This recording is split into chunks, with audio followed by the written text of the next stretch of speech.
Well, hello and welcome to the most unusual tarot reading on the internet or any other place. It is the Tao Manifesting Tarot. Thank you for being here. This is a tarot that steps out. And I think the thing that makes it stand out is the fact that I work diligently at serving you, at helping you to manifest, at helping you to create the pictures of your life that you want to create and to do it effectively. That doesn't mean that it's going to happen on your timeline, doesn't mean that it's going to happen every time. But the idea is to give you a clear, concise message that allows you to make your life pictures inside your own brain, not from a smartphone, not from a desktop, a laptop, nothing to do with artificial intelligence. For the information to be good, clear, and effective and powerful, can't forget that, has to come from within you and then move out into the universe, not the other way around. If you're depending on any of this technology, the information is coming from the outside into you. Wrong move, bad angle. The flow has to be from within you outward. And so in many ways, and I'm seeing this on the internet, that is the rise of audio. I understand that having pictures is entertaining, is fun, it's good stuff. You know, the special effects dazzle, and you got all of this action in front of you, but you forget the storyline. You take a look at some of the movies from the 30s and the 40s, where they didn't have the technology we have today in terms of movie making. They had to have great actors and, most importantly, great stories. And I'm seeing a move on the internet to where people are gravitating slowly, but in an obvious way, to listening, not so much viewing. Because the minute that you engage your mind, and you do that best through audio, somebody's storytelling, boy, your imagination begins to fire up. I think that's one of the reasons why they have pushed technology the way they have, because they want to dumb us down. I know they want to dumb us down. John Rockefeller said, I want a nation full of doers, not thinkers. And the information coming in from studies is that we are getting dumber, we are getting slower, we're actually losing brain power. And it's because of the technology. People can't wait to let the technology do their thinking for them. The problem is they bitch and moan because, well, I'm losing control. No, you gave up control. This Tao Manifesting Tarot reading every day seeks to keep you in power. Done tarot for over 20 years. I've found in that 20 years, from my experience anyway, tarot doesn't predict a damn thing.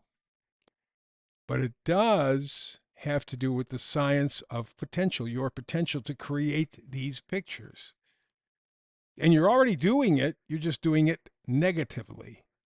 But the last 20 years doing tarot has shown me that this is real potent juju. So, I don't do any rainbow messaging, I don't do any unicorn talk, no fantasy. We are living in a world that is facing a crisis. I know for some people that's uncomfortable, it's scary. Yeah, it's scary for me too. But we have no choice. You got to move forward. So you need to prepare for moving forward, and that's what these tarot readings do. And the reason they're, I think, so effective and important is the fact that along with the tarot, I take numerology and astrology, something I've done for 50 years. These are the science of cycles. And we take a look at the astrological cycles. We take a look at the astrological energy. Then we add in the tarot energy. And when you do that, you get a complete picture. Because you get a placement for your frequency of tarot. You know, you do a tarot reading, think of the world we live in, and then compare it to the world we lived in 100 years ago. You get the same reading, but it's going to have a different effect, different impact. So I'm dealing with the here and now. And with that in mind, today's message in the tarot is you got no place to go. You're stuck in limbo. And that's not the same as being stuck in neutral. It's just being lost. I mean, you don't even see a direction. You don't even sense a direction. It's like you're no place at all. You're in some sort of a third dimension. Literally, you're stuck between worlds. And because you're stuck there, nothing is getting done. Nothing is changing. Nothing's improving. And you have no control. No place to go, stuck in limbo. That's the message for today. So now let's take that message, that frequency, and we're going to do the tarot in just a bit, but let's line it all up the way I should in terms of giving you this complete story. And we will go to the astrology. But first, I want to take this opportunity before I forget to let you know that I do have one email that you can contact me at, and I want to hear from you.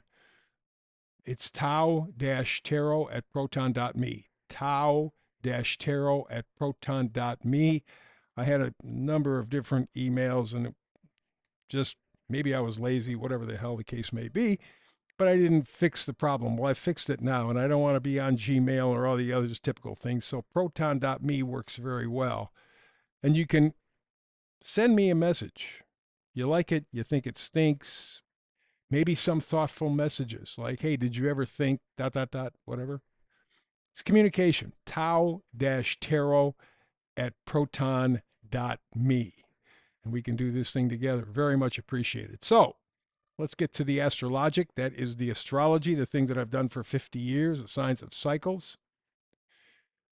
And just to give you kind of a quick review, and I know I do this every day because there are new people coming in every day, and I want them to understand the real implications of this tarot thing that I do, the Tau Manifesting Tarot.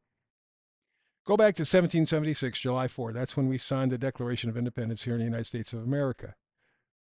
You had Pluto at the end of Capricorn, and you had Uranus, I think, at the end of Aquarius. Anyway, they were in two specific spots. July 4th, 1776. Takes Pluto 250 years to go around our solar system. So 250 years later, Uranus, Pluto back in the same spot. That was back a couple of years ago. The impact of those two meeting is generational because they're far, far, far away planets. So they can stick around for several years, and we're still feeling the effects of it. Pluto is evolution. Uranus is revolution. Evolution, revolution, evolution, revolution, evolution. We're facing the same thing right now. Different aspects, but the same energy. And so that's what I do with the astrology numerology. It's very important. And this year, the overall numerological number is 9. That's endings. And that's literally what we are seeing on a world basis, the ending of an old structure. A structure that, frankly, has been so fraudulent, so terrible, so despicable on so many levels that I'm happy to see it end, but now I'm concerned about where we go from here. And frankly, I'm not all that encouraged. So for the past, maybe 2 months already, I've been doing a thing called the Conquest of America. People don't think in those terms because we have Sagittarius on our ascendant for July 4, 1776. So we think in big terms. Everything big, big, big, America, great, fabulous, biggest, best. Well, Jupiter says that you're going to get a lot of something, but it doesn't have to be good. It can be not so good. And that's a period we're hitting right now. We pulled back the curtain. And so using tarot as the main focus for the reading. I use the astrology to support that reading. And so I've been working on the American history since, well, 1492. And the constant message is that the banks have been controlling America. I'm not going to repeat everything now. Every war that we fought, every depression, every recession, presidents who have been assassinated, banks have always been behind it. So we come to I think, one of the most critical times in the history of the United States and the world. The early 1930s. Just came out of World War I. People were absolutely tired of war. They hit the roaring 20s. The banks had just established the Fed, the Federal Reserve. They also pushed for income tax because they wanted lots of money coming to the Fed so they could inflate the economy. Roaring 20s was exactly that. Wall Street, which was a connection with the Federal Reserve, was wide open. People were crazy. Well, that bill came due in 1930s. We had the Great Depression. From that, mass unemployment, people losing their homes left and right. I mean, seriously, tons. They used to make little cities, little towns called Hoovervilles, named after the president of the time, Hoover. I mean, things were tough. FDR comes along in 1932, says, let's do a new deal, make Social Security. Gets the people, rich people, because Franklin Delano Roosevelt was one of the rich people, gets the rich people pissed off at him. I mean, seriously pissed off. And we're going to tell you how pissed off coming up in the next few days. I'm going to focus over the next few days on 1 year, 1933.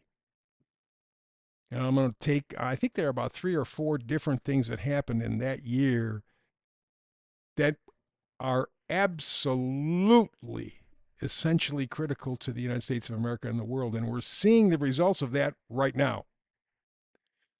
But a quick little review from 1930 to 1935. We did have the economy crumbling. We did have the Great Depression, unemployment, home foreclosures, and I mean loads. And then FDR comes up with this thing called Social Security, and the rich people go, you can't do that. He paid a price for it. We'll probably talk about it tomorrow. All this is part of a Neptune cycle. Started in 1860, Civil War, and will complete in the year 2030. Basically, in that time period, 1860 to 2030, we saw America's infrastructure absolutely destroyed. And we're seeing that now. We're seeing the results of that now. If you were to look around the United States of America and even the world, you see the Great Depression of the 1930s coming back again. People losing their jobs. Robots are taking their jobs. Their home foreclosures. These big rich companies are buying up all these homes, all these lands. It's the same thing.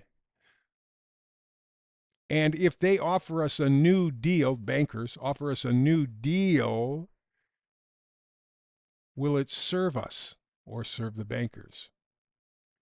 Proof being what they're doing to Social Security. They never wanted it. The rich never wanted it. And they're today saying how, you're getting boomers especially, but people abusing Social Security. Social Security had been robbed for decades by Congress. So all of these conditions from the 1930s, the crumbling economy, the depression, unemployment, foreclosures, Social Security, all up for grabs. And we're going to take them apart. There's 3 or 4 key things over the next 3 or 4 days. I'm only going to do one thing a day because I want to dig in a little bit. But this is when it all happened, 1930 to 1935. We actually got to see the destruction of just not the American economy, but the American society. And we don't like what we see. Let's go to the meme for today. While we're talking about the economy, it's usury. That's what it used to be called before they called it capitalism. Adam Smith, 1700s, changed the name from usury to capitalism. What usury is that they charge you for lending money. Every country was against it. In fact, the Jewish bankers, who were famous for it, or infamous as the case may be, from the time of the Bible till 1700s at least, they were thrown out of 200 countries. Thrown out of 200,000 times. Some countries threw them out many times. And it's for the same reason. Usury killed the countries. They couldn't take it anymore, and so they threw them out. So Adam Smith comes by in 1700 and says, well, let's call it capitalism. And we bought the bullshit again. And you see the end result. How about the missing link? This is fascinating. Psychologist Stanley Milgram did a famous study back in, I think, the 50s, 60s. Found that 80% of the population do not have the psychological or moral resources to defy authority. No matter how illegitimate, 80% of human beings are sheep. And he says, therefore, only 20% have critical thinking. So when we blame stuff happening, it's our own fault. 80% of us are nothing but damn sheep. And we have no backbone. This is the time period where we've got to grow a backbone, that's for sure.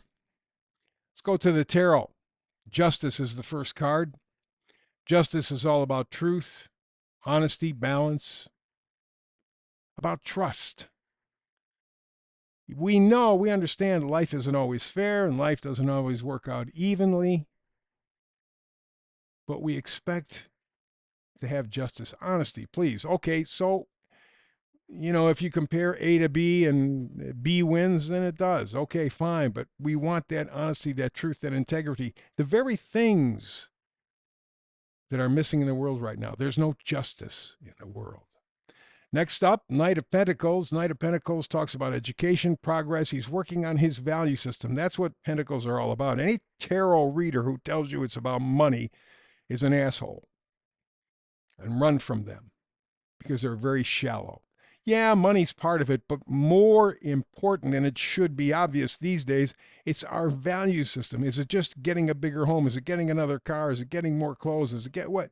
Or how about friends, love? How about having meaning or purpose in life? How about having great health? How important is that? How about having peace in your life? Those are the real values that the Eight of Pentacles is working on. And the final card, Four of Pentacles. You make your new deal, your new value system, and you stick with it. That's what's going to give you justice. A true, solid value system that is fair, that is open. That's what's going to give you what you're ultimately looking for, and that's justice. And that, my friend, is what we are looking for now. And this great battle started back in the 1930s. More to come tomorrow. So, time's up for today. Thank you very much. I appreciate you being here as always. Like and subscribe. That's mucho essential. Shit going on behind the scenes on the internet. That's how you help us. Like and subscribe. Till the next time we do Tao Manifesting Tarot. Peace and blessings.